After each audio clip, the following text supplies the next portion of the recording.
That's now the tricky part now with the salaries, and that's what I want to. That is why I say always enter the market quicker. That is why HR will always tell you keep your salary private, because sometimes you can see a salary and become angry. You can see a salary and become angry. You see your subordinate or a person who report to you, they are earning way more than you. You just hold the title. You just know you are a manager. But there are people above you, below you rather, who earn more than you. So experienced people, you cannot argue with experience. That is why I say get experience. You can have an administrator, a person with a diploma, any more than you with your masters, because they've been in the field for longer.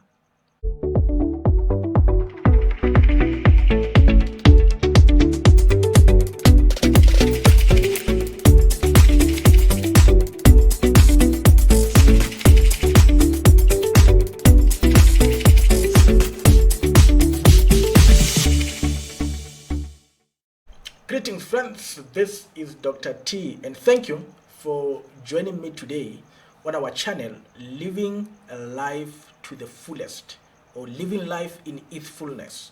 So I welcome you and thank you for joining me. Today I want to talk about a topic that I get a lot of questions regarding it, and most of the time people ask me a question about how much does a particular profession earn, or how is your salary determined when you join your employment. So I want to talk about that so that you can be able to understand how your salary is determined. But before I get into the topic of today, as usual, if you have not yet subscribed to the channel, I encourage you, make sure that you click on the subscribe button at the bottom, at the corner here. Click the red subscribe button, subscribe to the channel, and make sure that you click the thumbs up button if you enjoy the video, and put your questions in the comment section. If you have any question to any video that you are watching or anything that I'm talking about, you can put the question below on the comment section. But even though you don't have a question, but you're enjoying the video, you like something about the video, I encourage you that you also put your comment below so that we can get feedback. Your comment helps me to be able to know what kind of videos should I do, what do you like about the videos, and if there's anything that you want to hear more about, you can put it also on the comment section. So make sure that you subscribe, and also make sure that you share this channel with as many people as possible. We want to spread the word. We want to share with people this information, this knowledge. So make sure that you spread the word and share the information with as many people as possible. So make sure that you do that. So let me get into the topic of today. How is your salary determined? For me, this is one of the most difficult questions to answer, because although I can share with you how much people are earning, like the video I've done several videos where I speak about, I remember I've done one on psychology. How much does a psychologist earn in South Africa? Check out that video. It's on the channel as well. So check out that video where I speak how much does a psychologist earn. I did another one that you can also check it out, where I speak about how much does a medical practitioner or a doctor or a specialist earn. Check out that video as well. What it will do, those videos will share with you information about the salaries of different professions. It will just give you an idea so that you can know how much these people are earning. But the reason this topic is very difficult is because it is so difficult to determine how much a person earns, because there are many factors that are determined or are taken into consideration when a salary of a person is determined. And this video is about that. It will help you understand how a salary is determined. If I were to give an example of what makes it difficult to answer the question, how much does somebody earn? Let's take an example of a nurse. Let's say you are asking me a question, how much does a nurse earn? Now I can give an example that different positions that have been advertised are about a nurse. Now look at this position. These are positions that have been advertised in government about position of a nurse or a nursing career. So somebody has done nursing, you could see that this thing needs an enrolled nurse and the salary is about 134. And then this one, it needs a nurse who's a head of department, and you could see that the salary that they are looking for is about 588. That is the starting salary for this particular position. And then there's another position as well of a nurse. You will see in this position the person is actually even earning more than this one's. This one is a nurse. This one also is a nurse, but this nurse is going to be a principal of a college, and you could see the salary is about 1.2 million. Now, if you ask me a question, how much does a nurse earn? It's very difficult to answer because there are factors that must be taken into consideration. How educated is this nurse? Does he have just a certificate? Does he have a diploma? Does he have a degree? Does he have a master's? How long has he been a nurse? What position is he employed? So there are various factors that one needs to take into consideration to determine a salary of a person. So you can be a teacher, I can be a teacher, all of us we are teachers, maybe in a particular phase. You are a teacher in a foundation phase, or you are a teacher in a intermediate phase, but you find all of us, we are earning a different salary. Why? Because of the factors that I will be sharing with you. Now the question is now, what determines your salary, or how is your salary or your wages determined? Because that's the most important thing.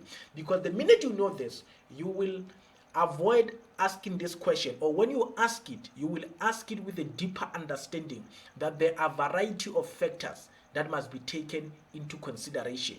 So firstly, salaries are determined by the level of education.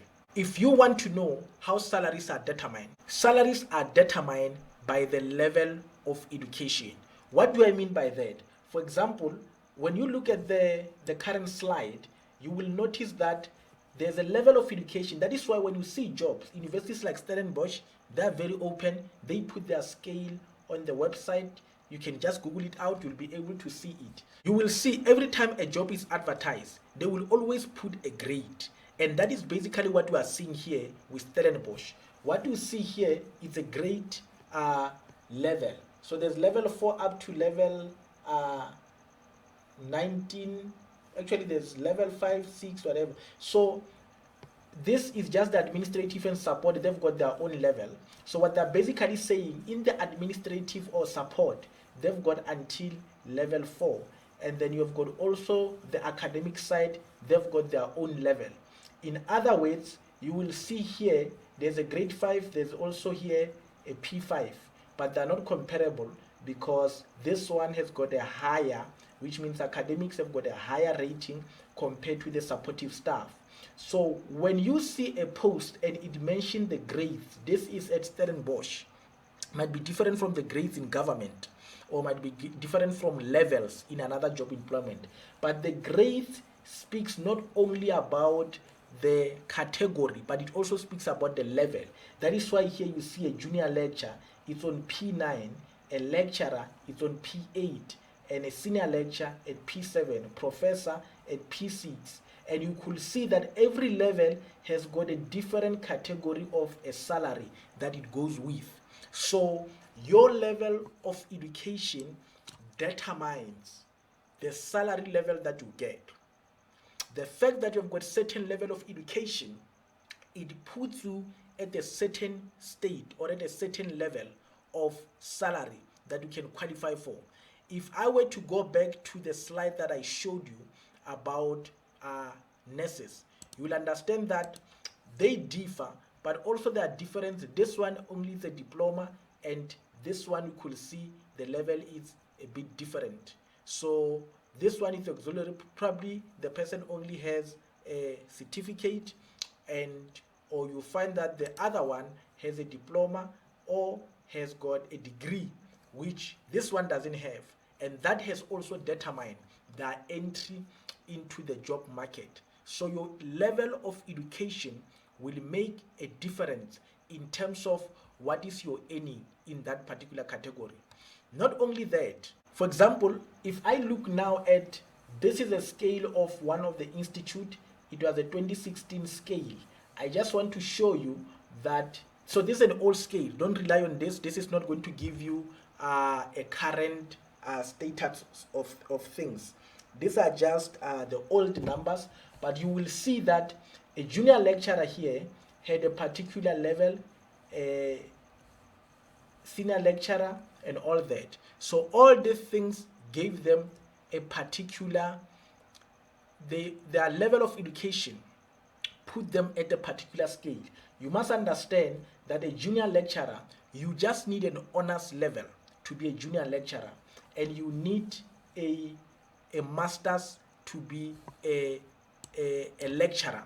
And for you to be a senior lecturer, you need a PhD, and a professorship, you also need a PhD, and obviously you need some form of publication, some form of supervision.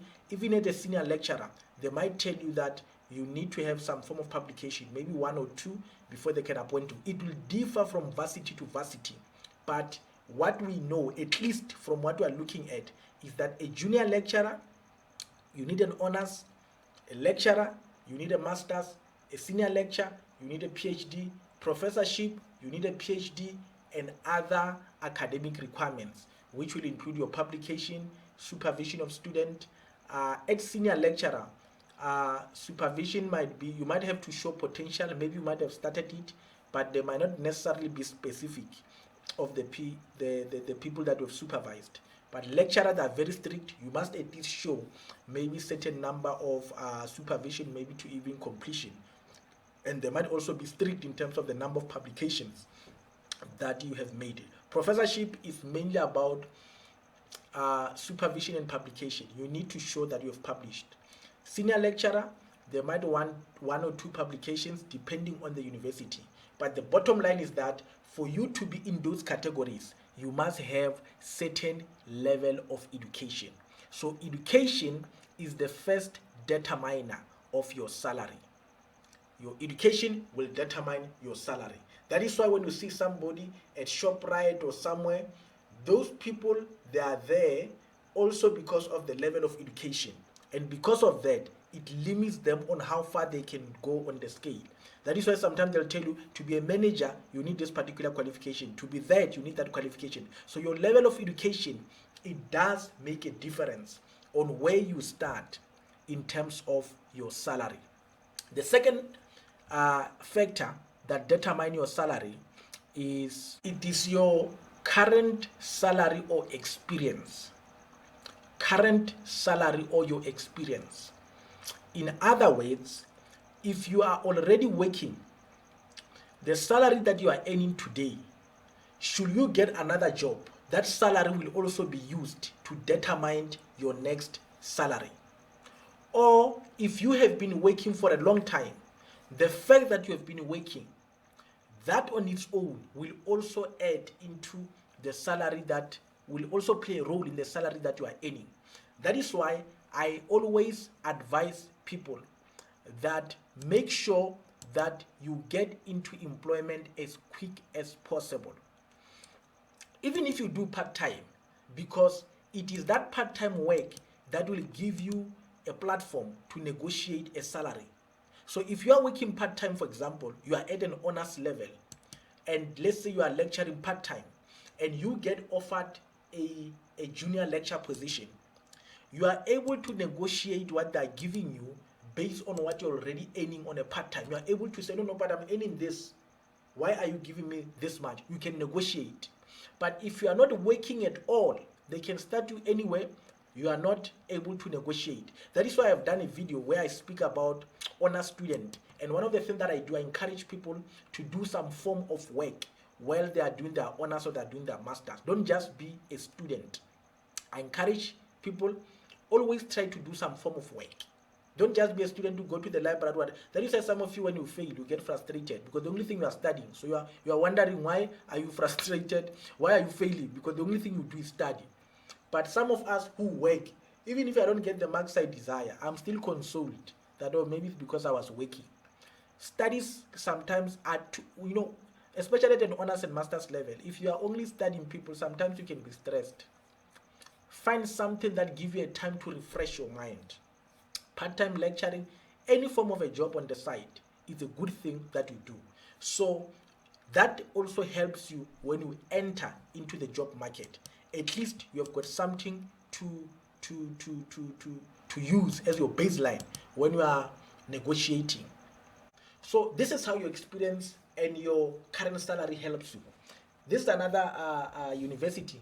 I want you to see, let's say for example at this point, you are getting employed as a junior lecturer or as a lecturer for example. You will see that this is what they call their minimum range. So when they advertise most of the time, this is what they will show you. They will show you the minimum. So if you are a junior lecturer, you have never worked, and they give you a job as a lecturer, and you have a master's, and they're advertising lecturer, you get a job as a lecturer, they're going to start you here at the minimum. And remember what I'm saying, this is the 2016, so it's not the relevant one. Don't say, oh, this is what Dr. T said you are starting. No, it is probably maybe at this point around here, maybe as a start of here, it's probably more than this. I'm just giving you this as an example. So they will start you here at the minimum, and you find if you have not done anything, you can't even argue. You can't even negotiate. You have nothing, you have no basis, because negotiations are not just you talking. You need to at least bring something on the table that helps you to negotiate. So they will start to here, which is the minimum. It's an entry. But somebody can be employed as a professor, and that professor, let's say for example, he has been working for about 10 years, and you find that professor already, their salary is here at 913, and they employ him or her at this institute. What they will do, because the professor is already here, they might move the professor here, or they might move the professor here in terms of their negotiations.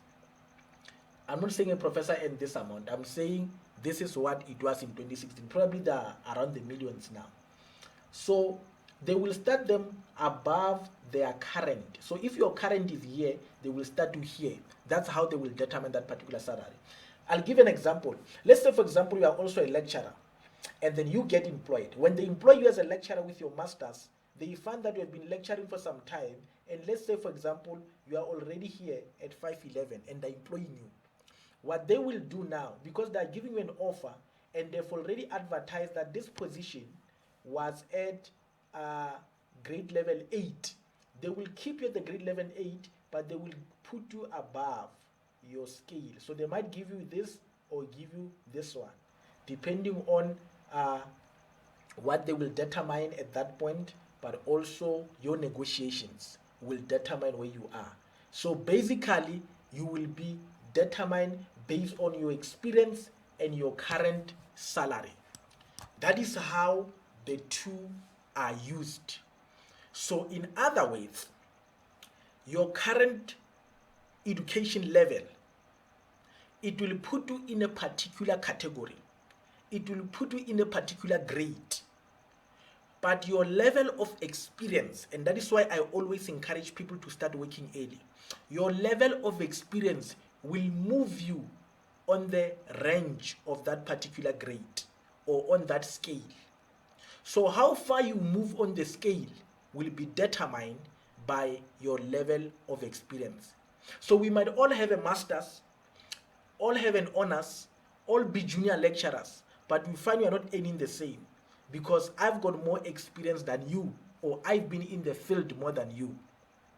That is why you must enter into the field early, especially if you want to follow career, or you want whatever field you want to do. If you want to be in support, be in the field as early as possible, because the longer you remain in the field, the more you increase your earnings. And also remember, the reason you remain in this particular scale as well is because this scale, let's say for example they're employing you as a lecturer and they start you here, which is the entry level. The reason they've got this, which they call a range or a scale, I mean, if you remember, Stellenbosch gave you this number, it gave you these numbers. The reason they put you here is because every year people get annual increase. I know there are certain instances where they toy and people don't get increases, but the reason for this scale is so that they can continue moving you here. Let's say one day you get an increment, you move here, you get an increment. So you will move in this scale annually. You are not stagnant here. Every year, as long as there's an increment, you are going to be moving. Increment can move you between these two numbers or can move you here. It will depend. But let's say you get a promotion then. You get promoted from your job place and from a lecturer to a senior lecturer. And they promote you while you are here, let's say at 591. They are promoting you. You become what? You become a senior lecturer. So they look at the fact that you are at 591 and they move you here. And 591 you can see is between these two amounts. So what they might do, they might give you this amount which is above 591. They might not give you this because it's too close to 91. They might move you here in order to be more competitive. So they're not going to start you here because you're already above. So they're going to move you between this number, or they might move you between these two numbers, just so that they can start you above your scale. So that's in essence how it will work when you get promoted and when you get increment annually. Increment is likely to keep you within the same level, and that is why they start you at the beginning, to also allow you to get annual increment and to still remain within that particular grade. Employers don't prefer or like it when somebody is on a grade but is earning above that particular grade. They don't prefer that because you that is why I used to hear people speak about being overqualified. I don't know if it still exists, but what happens now is that when you get employed and you are above the grade, they will adjust it. The only thing that they might not do, they might not go too extreme above where you are. They might not go too extreme above that particular category. You hear people saying they've already at the extreme of the table. They don't want to do that. They prefer to start at the beginning. It gives them a room because that's where they have budgeted for that particular position. It makes them to remain within the budget. So when you are applying, they assume you saw the category, the level, and you saw the money. If the money is there, the level will give you an indication. Most of the investees, they make this available. Others, they keep them secret for whatever reason. But where they're available, you can use that to be able to determine where you might start in terms of your salary. So that is how salaries are determined. So your level of education, your current salary, and also your level of experience. Another example I can give you is in the medical field. You will see there that is a post of a medical doctor, a medical officer. They call them medical officers. And you could see all of them, they've got different grades. Grade 1 are the people with 1 year relevant experience after registration. So between 1 year to 4 years, you fall under grade 1. And they are saying their starting is 833. For somebody with grade 2 is 5 years to 9 years. So any person with 5 years to 9 years, if they are non-foreigners, if it's a foreigner, you must have at least 6 years. They start you at 953, 5 years experience and more. And at grade 3 are people with 10 years experience and more. They will start you at 1.1 million. So you will see that these three people, all of them, they've got a common thing. They are all medical doctors. They've got MBCHB. They studied to become doctors. What distinguishes them now is the experience level. The level of experience determines how much they earn, which tells you, I tell people that the biggest determiner in a salary is not necessarily the education. Education enters into a category, which means if I have a master's, if I've got an honors, if I've got a PhD, already if I get a job today, that level puts me in a particular category. However, the experience will determine how high or I earn in that particular category. The tricky part here is that a person who is less educated than you can still earn similar to you who's highly educated because they are more experienced. And this is why now I tell you experience plays a bigger role than education. Education does play a role, it positions you, but experience is more impactful when it comes to salary determination. Let me give you an example. If I go back to what I've showed you, for example, let's say I've got an honors. I decide I'm going to enter lecturing. So I lecture. This is my first year. I've been lecturing. 2010 I started lecturing. 1, 2, 3, 4, 5, 6, 7, 8, 9, 10.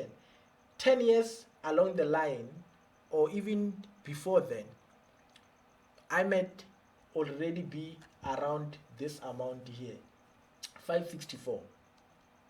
You come with your masters and you are starting to work this year. I'm a junior lecturer. So what they're going to do with your masters and no experience, they will start here at 430.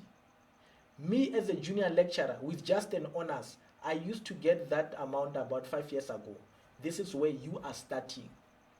Me, I'm already at 564. I'm already here. I'm already between this. So you could see that I've got an honors, but I'm earning more than you with your masters because I've been in the field for longer. If I'm to get a master's today, it's unlikely that you might even catch me salary-wise.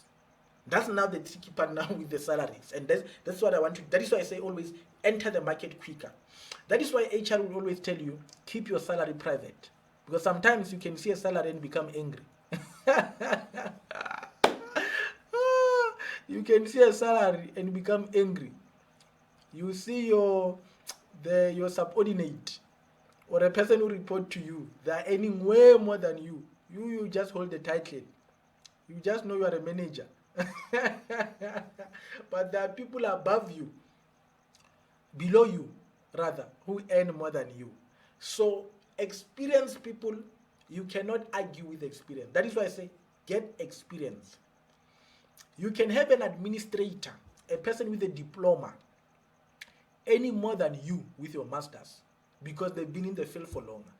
Yeah, that is why experience. That is why I tell people, if you can enter into the job market, moving into a salary is something that you can do, because also remember, I'm talking about promotion. I'm making an example about promotion. But if you get a job somewhere in another company, the movement might be so, the gap might be so huge. You find that adding 200,000 into your salary, and you even move towards the extreme of what somebody with a master's gets, but you are just an administrator with just a diploma. So entering the job market is very good. The quicker you enter, the better for you. It puts you at a better place in terms of your earning. Education, I tell people, you see, if you have a degree, I will say you can study while you've got a degree. UNISA is there, it's available with distance education. It's not easy to study when you are working. But if you have an employment and you can study part-time, I will still recommend that. Why? Because of your earnings. It will really make a difference in terms of your earning. And I will also recommend that when you get a job and you are a starter, you are starting, you are a new person in employment, don't be fixated into a job. That is why I told you about a book in one of my presentations. I said, in the 21st century, it's not about traditional position where I'm here for 30 years. Move around, especially if you are young. That will also help to move your salary up. Move around to different places. It will move your salary up and you move it quicker. Move around. Don't be too fixated. Oh, loyalty. At 25 years, you're already loyal to a company. You don't know them. The day they fire you, you'll stop your loyalty.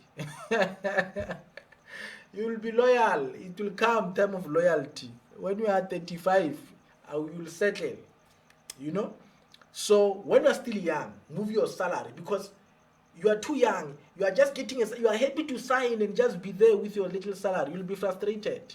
You look at your friends and say, hey, why are these people looking like they're living better than I do? But we are equally educated. It's because of where they are starting you. And also, you must understand the salary, the levels will always differ by a place. That is one thing that makes it difficult. If you work at Stellenbosch, their salary will differ from UCT. UCT will differ from UNISA. UNISA will differ from TUT in higher education. So it doesn't matter. You can all be lecturers. I just showed you one scale of one institute, but you might all be senior lecturers, but your salaries are way different because of where you are located. That's what makes it so difficult when you ask a question, how much does a junior lecturer earn? How much does a senior lecturer earn? How much does a person with a master's in psychology earn? It will always differ by where you are located. Which company are you working for? In higher education, I don't think you should enter higher education to be a millionaire. It will take you time, you might be, but people who earn a lot, if I were to tell you people who earn a lot of money are not in higher education, are not in hospitals, they are your private companies. A person with just an honors in mathematics can earn millions in private companies. A person with just a degree can earn millions in private companies. Money is in private companies. Private companies, they have a lot of money. People earn millions there, but the job demand is also too demanding. You might be working like there's no tomorrow. The pressures are too high. So you earn a lot. I think the most people who earn in CEOs, they earn a lot of money. CEOs, they can take as much as close to 500,000 per month into their accounts every month. So higher education, you will be comfortable, you will be happy, which is the most important. You will be happy, but don't think you are going to start with your millions there. I think now the salaries are high, they're competitive, you'll be very happy, you won't be stressful, but always understand there's a difference between parastatal, government, and private companies. There's a huge difference in terms of salaries and levels. And the last part is about what determines your salary. It's what we call your package structure. Package structure basically is about how your salary is arranged. Your package structure. What we talk about, sometimes they call it about, you get what they call cost to company or cost to your employer. Most of the time, the mistake that people make is that when they see monies like this, for example 833, they say, oh, what will I do with such money in my account? They don't understand that this is not the money that comes into your account. It's what we call cost to the employer. Cost to the employer or cost to company, CTE or CTE, cost to employers, cost to company. So it doesn't mean it's the money that comes into your account. So a person might have all these monies that you see there, but not all of that money will come into the person's account at the end of the month.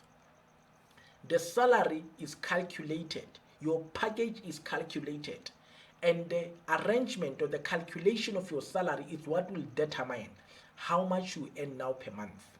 What you see there advertised is the money that is going to be your salary, your overall, but it is not what you are going to get into the account at the end of the month.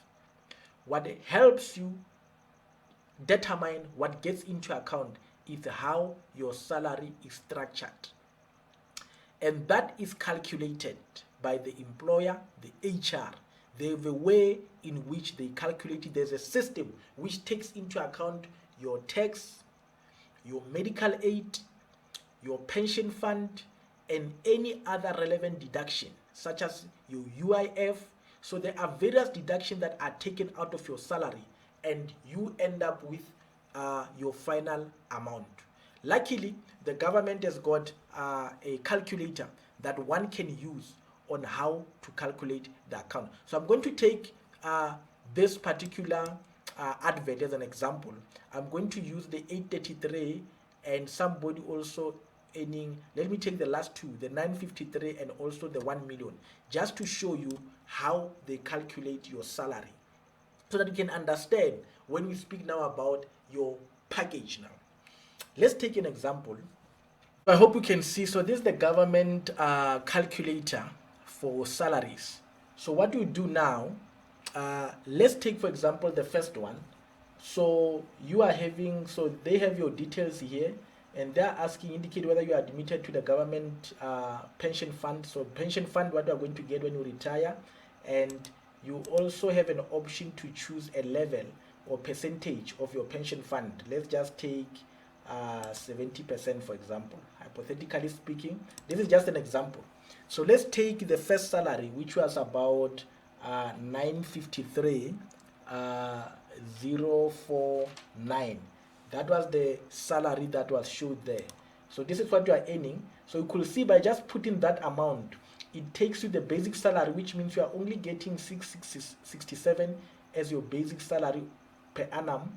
The rest goes to your pension fund, medical aid, and flexible portion. And you will see now they also calculate your 13th check, so which means you also have a 13th check at the end of the year. Now let's see how that plays out into your salary. So you could see now with all the deductions that are taken, they've not added other ones here, but in the your gross become 55,000 from that amount, and your total deduction is 14,000, and your net salary, this is now what gets into your account.